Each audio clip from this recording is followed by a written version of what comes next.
help you be dementia aware. And I'm going to tell you why it is so important to be dementia aware. We're getting there. We're learning how to give great dementia care. We're learning as we go, and it's necessary for us to continue to learn. I always say, I've been doing this for 25 years, and I learn something new every day.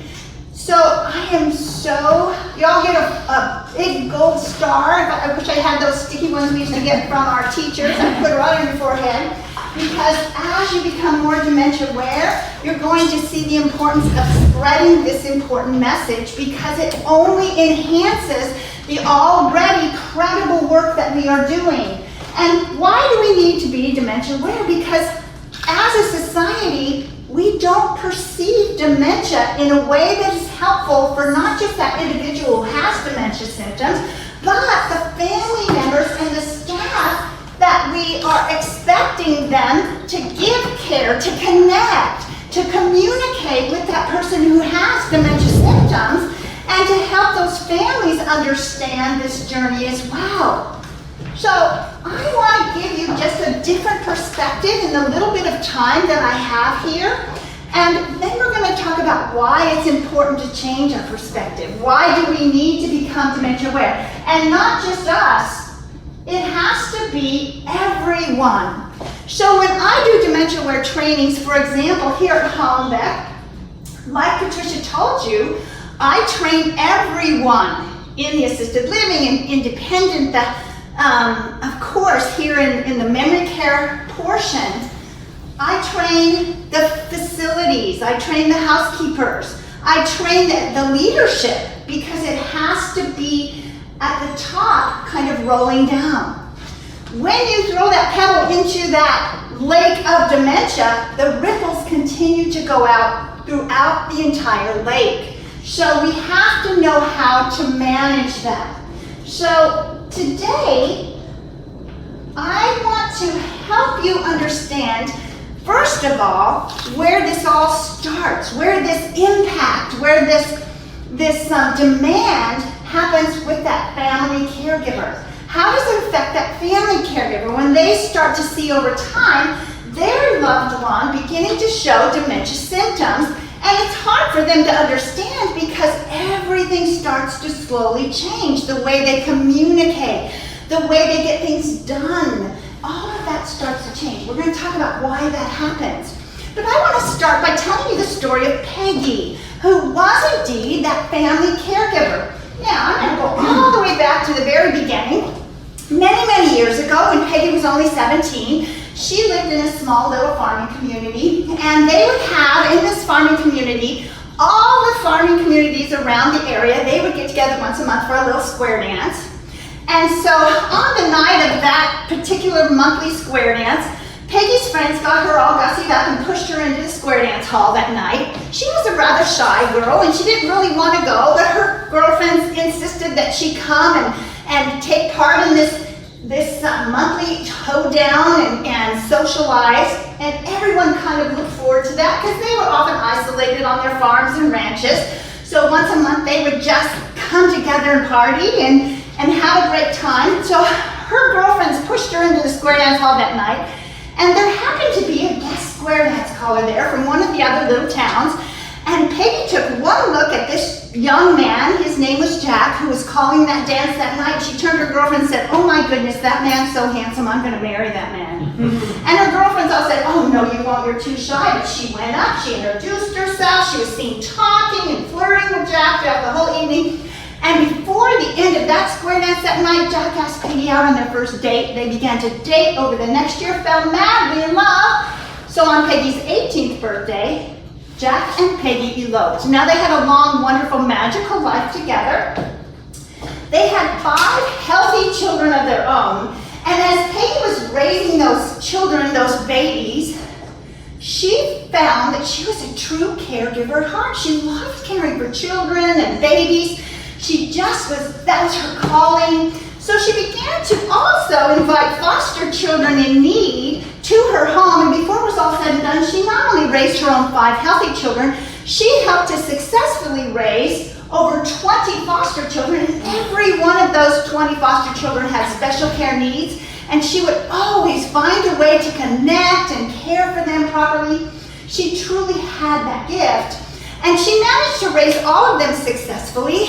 And as they began to leave as young adults the home, Jack and Peggy began to look at their retirement dream lifestyle that they had been planning all their life and talking about all of their married life. So when that last adult child left the home and was off on their own, Jack and Peggy sold their house, bought an RV, and began to travel all over the United States. But they were a little older by now. So unfortunately, not too long into their new lifestyle, Jack's health began to fail. First, he began to suffer with macular degeneration, which meant all of the driving fell on Peggy. But she wasn't as concerned about that as she was the fact that Jack began to show signs and symptoms of dementia. Now, Peggy had seen some of her friends caring for their parents, their spouses. She had seen how difficult this was. So she was beginning to get concerned as he continued to cognitively decline. So she gathered Jack up, took him to their family physician, described these symptoms, and Jack and Peggy got the devastating diagnosis that his dementia symptoms were caused by Alzheimer's disease.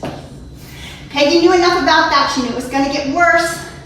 She knew there was no recovery, no cure.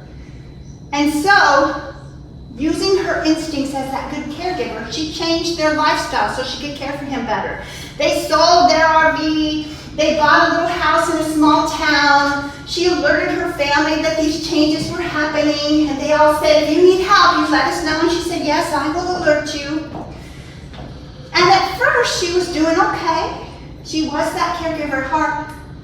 But not long into it, as Jack continued to decline, show more and more dementia symptoms, Peggy began to struggle managing this on her own. Even though she was showing up every day as the best possible caregiver she could be.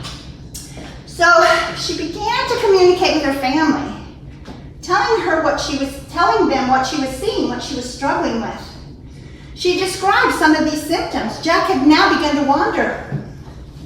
So Peggy couldn't take her eyes off of him for a minute, or he was out the door and down the road. She even had to call the police a couple of times to find him, fetch him, bring him back. She began to talk about how he wasn't sleeping very well at night. He was up and down, and of course she had to be hands-on, eyes-on supervision 24 hours, so she was literally having to sleep with one eye open. She was exhausted. And she began to talk about the heartbreak of sometimes he couldn't process who she was. And so he would get extremely upset believing she was a stranger in their own home and resist her care. So the family would say, we live far away, we can't help you. And she would tell them in their phone conversation, she would say, well, I don't want to interfere with your life. And they would ask her, why don't you get some help? Well, in this little town where they had moved, there was no Hollenbeck Palms with trained staff to help. There was no in-home care. There was nothing like that at that time. And so she said, well, there's no one to help me. Even the doctor, when I take him to the doctor, which is a big deal because it's an hour away, Jack resists going. By the time I get him there, we're both exhausted. The doctor comes in for 15 minutes, listens to his heart, takes his blood pressure, tells me he has dementia, and sends us home. No resources, no strategies, nothing to help us. And so I'm just kind of on my own. So then once again, the family would say, we'll move back and help you. And she would say, no, I'm not going to interfere with your life. I'm going to take care of Jack just like I promised you. I'll get through this. I'm a caregiver at heart. Then one night, Jack and Peggy were home alone. Peggy had this conversation with many of her family members and was really resisting their help. So one night, as they were there alone, Peggy had made Jack a wonderful dinner. As she sat down to have dinner with Jack, Peggy suffered a massive heart attack. Now, Jack's dementia was so far advanced, he did not recognize it was an emergency. In his confusion, he eventually wandered outside, said something to a passing neighbor that was very disorienting about how Peggy was tired, she was sleeping on the floor. So by the time help arrived, it was too late. Peggy was gone. Peggy was my mother. I am a trained gerontologist, and yet I did not understand the impact that this was having on my mother. She bravely self-sacrificed because she believed she could do it on her own. 68% of the time, if that caregiver tries to do it on their own, especially if they're a same-age spouse, 68% of the time they get sick and go first. So what are we going to do about that? We have to help the family members be dementia aware as well. Had I known what I'm going to share with you today, had I understood that I needed to get her the kind of help that was necessary, I could have saved her life. And there are millions of caregivers out there that need us as professionals to help them first understand what dementia is so that they know that it's okay to ask for help, and to understand what kind of help they need to ask for. Everyone's dementia journey is so different. So my mission, since I lost my mother, is to help us as professionals raise dementia awareness in a world that does not understand what it is and how to give the proper kind of help. So today I'm going to change your perception about what dementia is. And I know you know a lot about dementia, you work in this field. But that doesn't necessarily mean that you have this dementia awareness that's a little deeper. I'm going to tweak it a little bit for you because it's necessary. And the reason why we're going to go through this is because it makes a difference about how we train our staff, how we train first responders, how we train anyone who's working in this field, and the family members to be on the same page so that we can have this kind of connection that is so necessary. And like Patricia said, it makes a huge difference.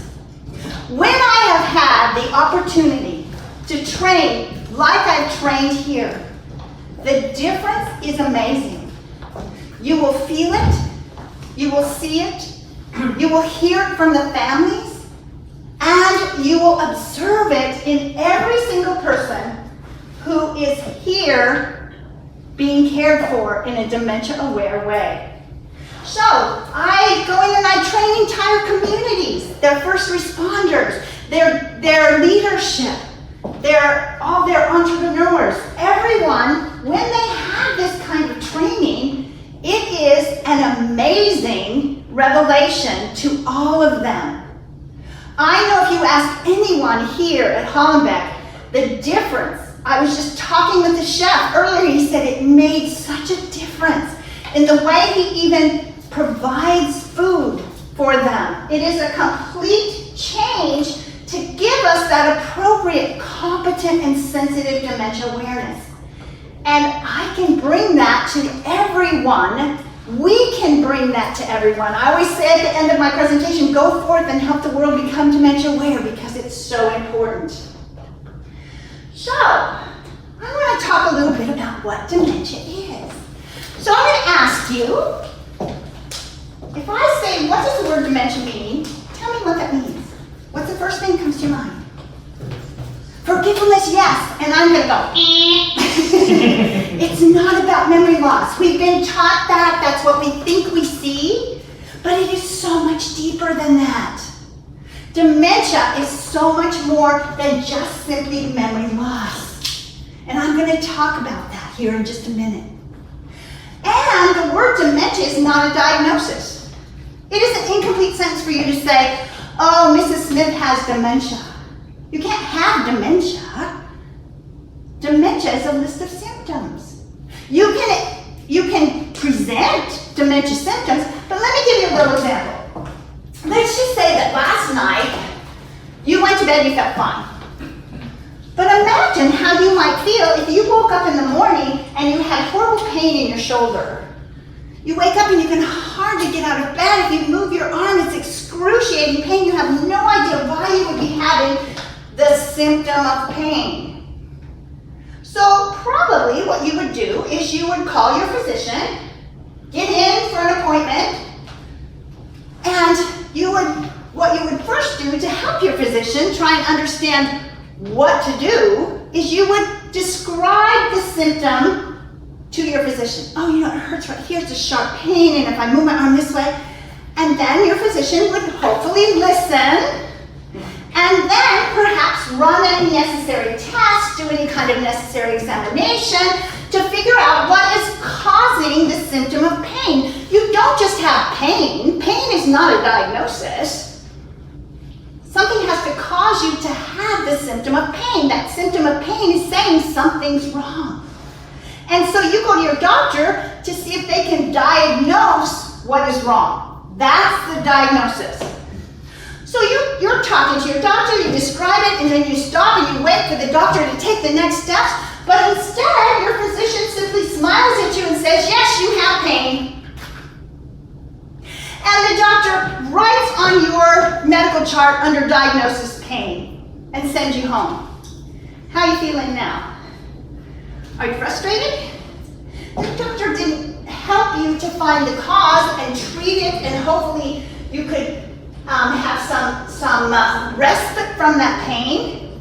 The doctor didn't even help you to manage the pain. So what happens with a lot of family caregivers is they begin to see in their loved one dementia symptoms. They begin to get concerned because they're progressive. They begin to get worse. So they take them to a doctor. They describe the dementia symptoms to that doctor. And the doctor smiles at them and says, why, yes, your loved one has dementia, writes dementia as the diagnosis, and sends them home. So what we need to do is help these family members understand, without getting too clinical, understand what is happening. It's not just clinical, by the way. It is emotional loss and social loss and just loss of who that person is, and I'm going to explain that here in a minute. But what we need to do is also help the medical community be more dementia aware so that they can spread this awareness, so that the family members can become more educated consumers of our services. Okay, so dementia is a list of symptoms that is telling us that person has something causing them to lose normal brain function. Something is happening in their brain. Could be an illness, a disease, could be a stroke, could be a head trauma. And those dementia symptoms are saying, I'm trying to access this brain function and something is taking it away from me. And so these dementia symptoms are telling us exactly what they're losing. So there's over 100 different causes of loss of brain function. Of course, what is the leading cause that we talk about all the time? It's a disease called Alzheimer's. But what is actually happening, as you can see, here's a slide of a healthy brain, and it's full of brain function, and that brain function is stored in healthy brain cells and healthy brain matter, and as we learn more and more of that throughout our lifetime, our brain gets fuller and fluffy. And then if you look at this side, this is half of a brain that has been ravaged by advanced Alzheimer's disease. And what is happening is that disease is coming in, it's choking off that healthy brain matter that is holding this brain function that we learn over a lifetime. It sloughs off and it dies, and it's not just memory loss, it is loss all over that brain. Loss of ability to process what they see, loss of ability to process what they hear, loss of ability to process what those memories are, when it happened, how it happened. It's so much more than loss of the memory. They're still accessing memories. That's why we see some behaviors based on their memories.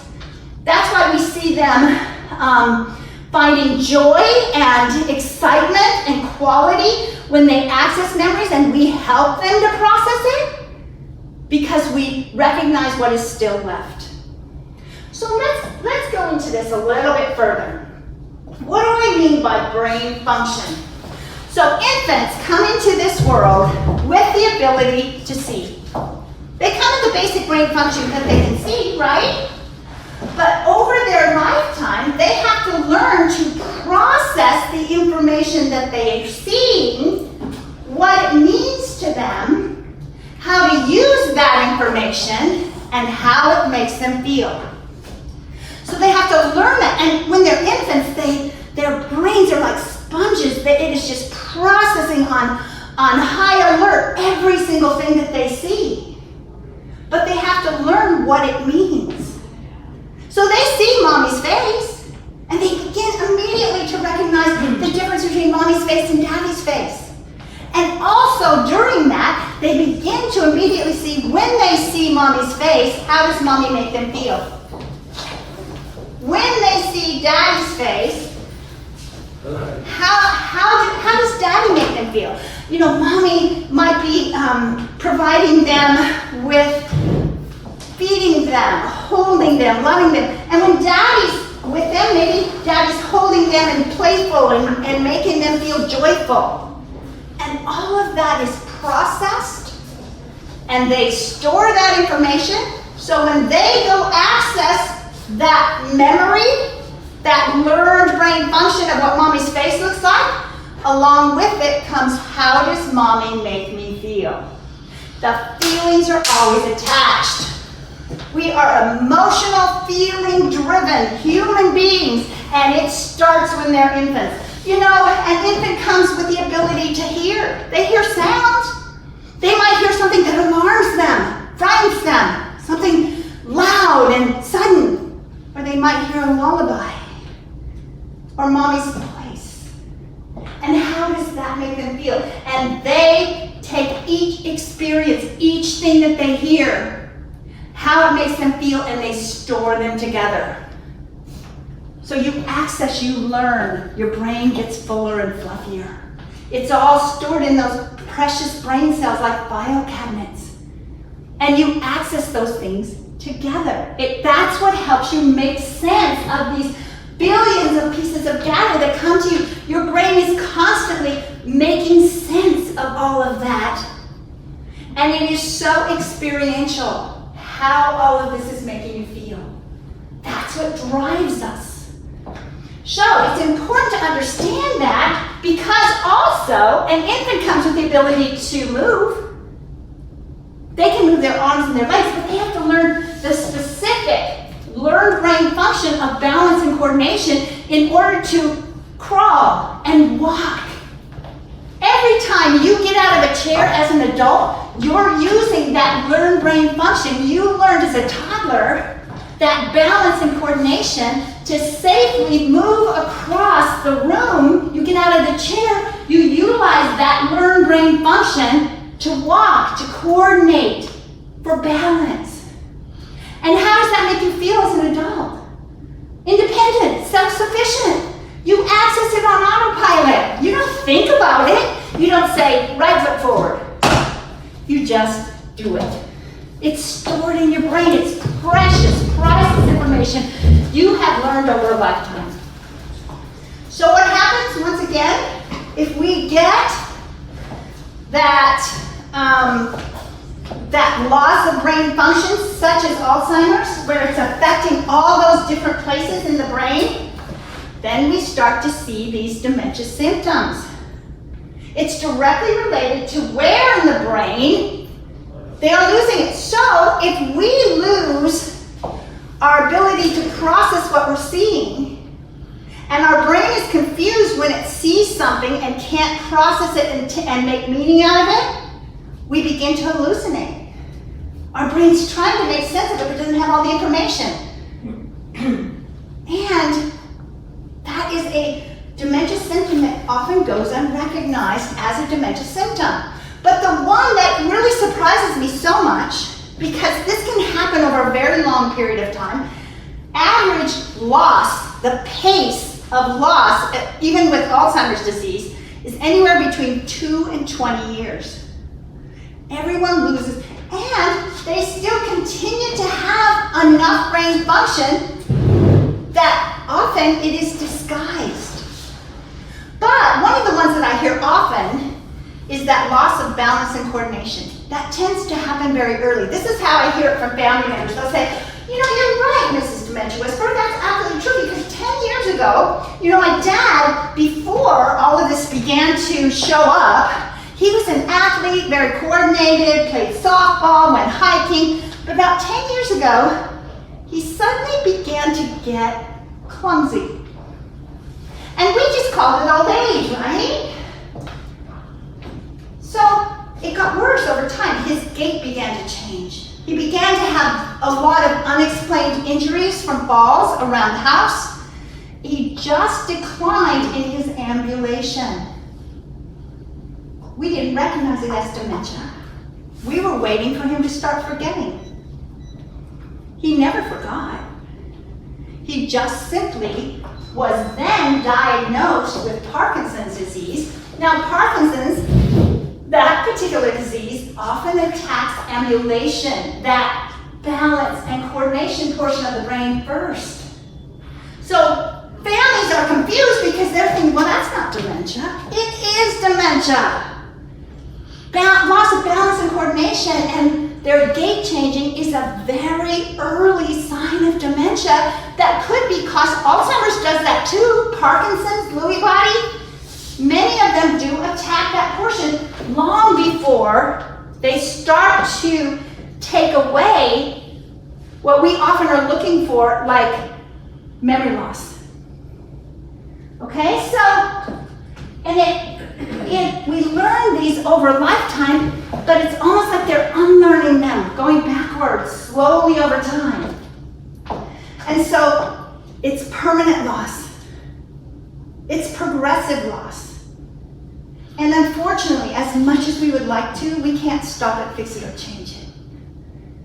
And the more we try and do that, the more we scare that person and make them feel uncomfortable. Because what does remain is the emotions and feelings. So an infant, once again, is born with all these different emotions and feelings. They come with all the different range of emotions, but they learn to regulate them. They learn to process them. They learn to find a way to really accept them and manage them. And what happens is that is learned brain function. What happens is we begin to see those with dementia symptoms being driven by emotions that they no longer can manage. That's when we see these kinds of behaviors. So how do we help them when in essence what is happening is they have a broken thinker? They receive information but they can't think and process it. And so they receive the information and it triggers their feelings and emotions. And so that's what we need to address. So, number one, a dementia-aware individual thinks for them. A dementia-aware individual doesn't give them options. Now, this is the opposite of everything you've been taught about being polite and communicating with an adult. What do you do when you first meet somebody? Hi, how are you? Now, when I ask you, how are you, what do you need to do in your brain? Process a response. So your thinker starts going, and you give me the response. Probably the response that you've been trained to give, I'm fine, right? But in your mind, you might be going, oh man, I just had a crummy morning. The traffic was terrible. I was trying to get here. That might all be going around in your brain. You're thinking. How does that make you feel? If I'm thinking about a response? Yeah. It's pretty automatic, right? That's just what it is, yeah. But you are thinking, aren't you? Sure. Absolutely. Now, let me ask you, how's it going to make you feel if I ask you that and this is what you hear? Blah, blah, blah, blah. I'm a little bit sassy, so I blah, blah, blah, blah, blah. Because you took the minute to think. But how did it make you feel if, because it sounds like blah, blah, blah, blah, blah, it's hitting your ear, but your brain can't process it. So that's what you're hearing. What would you think about me? Yeah, it would be overwhelming. It would be. What if you all came here this morning, you want to learn all this stuff, and I did the entire presentation like that? blah, blah, blah, blah, blah, blah, blah. Now I smile a lot, I have pretty pictures, blah, blah, blah, blah. What would you want to do after a few minutes? Leave. Leave. Because your brain really wants to take this information and make sense out of it. Your brain wants to do that. It's good at it, unless it's broken. And then it gets a little scary. Can you imagine how that might feel? The more you think for them, the kinder and more supportive you are. So no more questions. Don't think for them. I want you to think back when you first came this morning. If I had an opportunity to meet you, did I ask you any questions? No. What did I say? Maybe good morning. Good morning. Welcome. So glad you're here. How'd that make you feel? Okay. Did you miss that I didn't ask you questions? Isn't that interesting? Because we are taught that we should ask questions. What do you want to eat? What do you want to wear? Do you want to get up? What do you want to do? Do you want to go listen to the music? Great questions if you can think of a response. How's that going to make you feel if you wake up in the morning, you open your eyes, and everybody's going blah, blah, blah, blah, blah, blah, blah, blah, blah, blah, blah, blah, blah, blah, blah, blah, blah. Instead, how's it going to make you feel if you are greeted with this? Good morning. I love it when we get up. I've been missing you all night. Good morning. We have wonderful music. I know you love it. Everybody's waiting for you. Come on. How's that make you feel? Good.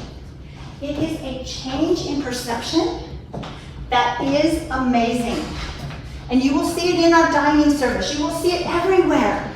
You will see it, and it's really interesting because that is a hard thing to teach because we ask questions. I want you to be aware of that. I am now so aware, driving my husband crazy, because if I ask a question, I'm always thinking, how can I turn that into what I call a positive action statement? Would you like to go to the grocery store with me? Instead, it's, come on, let's go. I like it when we go together. I like that. Honey, come on, we're going to the grocery store. It works on a healthy brain too. When I was dating my husband, he came to one of my presentations and he was sitting in the back, and when we were driving back afterwards, I said, well, what do you think? And he said, I think you use this on me. And I said, it works too. We have to join their feelings. Their feelings are real. We have to join the feelings first. We have to give them permission to feel. And our first go-to is always to try and change what they're feeling. So if I'm heading for the door, because at 3:30 every afternoon I'm your resident, I'm heading for the door, because in my mind, I'm accessing the memory that at 3:30 in the afternoon I have to be home for the kids. I'm accessing that memory, but not in a clean, crystal clear way, because I can only access the feeling, that urgency to get home, right? So I'm heading for the door. What's going to happen if the staff stands in front of me and says, you can't go out that door? What am I going to do? You just stepped in front of a mama bear between her cubs. That's how strong those feelings are. But instead, and you will see this over and over again in the Dementia Aware trained staff, they come up and say, you are such a good mother. I made a great snack for the kids. I made some brownies. Come on, let's go enjoy it. I'm joining her feelings. It's okay if she feels that way. It's real to her. We're going to support it. So we want to join their feelings. We don't want to tell them they can't do something. And we don't want to ask them if they want to, because guaranteed 99% of the time they'll tell you no. Do you want to go listen to music? No. That sounds like a lot of blah blah to me. Instead, they're playing great music. I love it when we go together. We join them.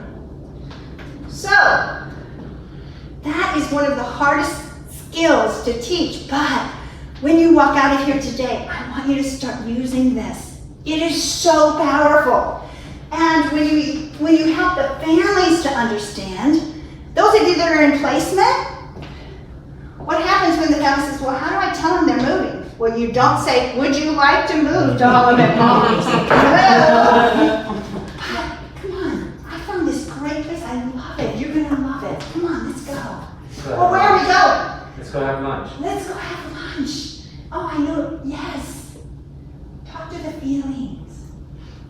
that's what works. And I know a lot of times family members say, I can't lie to them. You're not lying to them, you're talking to their feelings. The feelings are real. There's not any lying in feelings. We just don't give them facts and figures because that scares them. So we only share the information they can handle. We make it positive. When there was so much going on with COVID and on the TV and everybody was so frightened with, rightfully, this was scary. We all had a right to be scared of this. That was very human. Oftentimes families would say, well, they listen to the news and they get so upset. They don't understand. They're just, a lot of behaviors going on. They don't really understand. And so I said, well, let's not have them watch the news. Well, they love to watch the news. Well, what you do is you tape, DVR, whatever the word is, you can tell, Right.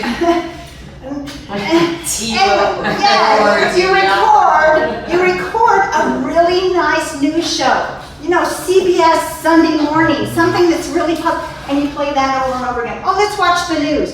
The one that makes them feel good. Because otherwise they're going to be watching something that makes them feel frightened. It's all about how the situation is making them feel. We don't want them to be anxious. We don't want them to be scared. We want them to be feeling loved, safe, secure, and valued as much as possible. Can we do that permanently? No. Their brain is broken. But we can give them more moments. How about if they have 5 more moments of meaning and joy and only 2 moments of anxiety? Isn't that going to make a huge difference? So that's our goal, is to join them. We can't stop it, fix it, or change it. We manage it. And a lot of times I hear, when I'm working with staff, I hear what they might call a therapeutic lie. Be careful of that. Don't give them situations because they won't trust you. So, for example, I know I'm running out of time here, so I'm talking fast. For example, I had a little lady, her name was Veda, and she would greet me every time I came and worked on this particular memory care floor. She would greet me, everybody. Do you know Julie? Can you call Julie? Julie needs to come pick me up. Julie was her daughter. Now the staff, she was persistent. Come on, can you call Julie? Come on. And they're trying to get their work done, and so what they would do, which bought them some time, Julie's coming after lunch. Well, Julie wasn't coming after lunch. And so they thought they would just give her that information. How'd that make her feel? In the moment. But what happened later after lunch? Disappointed. It's not about them losing their memory. She remembered that. Where's Julie? Julie's supposed to come. So by the time the evening came, she was so anxious.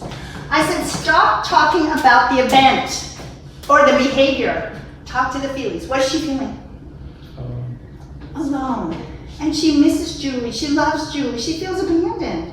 So how about if we talk to that? Oh, I know you miss Julie. You are such a good mom. She is such a good daughter. Come tell me about Julie. And we'd go walk and she'd tell me all about Julie. And she'd calm down. Because I gave her the feeling she was wanting. She was wanting to feel that love from Julie. So I gave it to her. It only lasts a few moments. She's back again. But every time you do that, how many more meaningful moments are you giving her? And I know we want to go to the situation, the event, the behavior. Skip that. Talk to the feelings. Give them the feelings. I had someone on the phone yesterday, a placement that I work with in Northern California, a placement agency. She said, this lady gets in bed with everybody else besides her own bed. And the facility doesn't know what to do. And I said, what is she feeling? She went from being an 18-year-old to being married to having her husband who has passed and children in the room. So at night, she wakes up, there's no breathing, there's no one else in the room. What is she going to go do? She wants that. Makes her feel safe. I said, get one of those machines that has some kind of white noise and get her a body pillow. And they did that, and last night, Placement agency texted me, she stayed in her own bed. It's the feelings. The feelings are real. And we must help. This is so important. We must help the family members become dementia aware. Do you see why that is so important? So that they can ask for the kind of help they need. They can come in and say, how would you handle this situation? Mom gets in everybody else's bed. Oh, we're dementia aware. We're going to find a solution to that. We're going to talk to her feelings. Of course she feels that. That's normal for her. So, we continue to become educated and we continue to spread this awareness. When I work with families, it is like gold. Can you imagine your family members in hospice to be dementia aware and they're going to know to ask for dementia aware hospice help early? Yes, because they can get it. Or placement agencies, they're going to know when you take them on a tour, they're going to know to ask the right questions. Right? So, they consider the bigger picture. They're going to continue to reach out to stay supported. They're going to know they need that help. And they're going to also recognize they cannot self-sacrifice. They need to ask us for our help. We need to be there with the kind of dementia-aware help that's going to help them and allow them to lean on us. So, this is just kind of a snapshot into this wonderful perception. So what are you going to take out from today? What did you learn about dementia that was surprising to you? Anything? The questions, asking the questions, the choices. Yes. Giving choices. Yeah, because it feels like that's what we're supposed to do, but I want you to notice how impactful in a negative way that is. Even simple questions like, how are you? But into the day, how many questions does the family ask and everyone around them ask? And you know, how disastrous it is when they go to the doctor and they get asked all those questions. So can you imagine a world where all the medical community, everyone has this extra vital information about how to communicate, how to support that person with dementia? And I want you to take some of these skills out. I want you to know I'm available for you. When you read the book, I know you will feel that you've learned even more. That's it, the 3rd edition. I write more. Johns Hopkins University asked me to write more as I learn more. But I also want you to recognize that Hollenbeck Palms is the hub here in LA. Everyone here is trained in that dementia awareness. We can help you with your clients, your families. I do this all across the United States. So, go forth and help the world become dementia aware.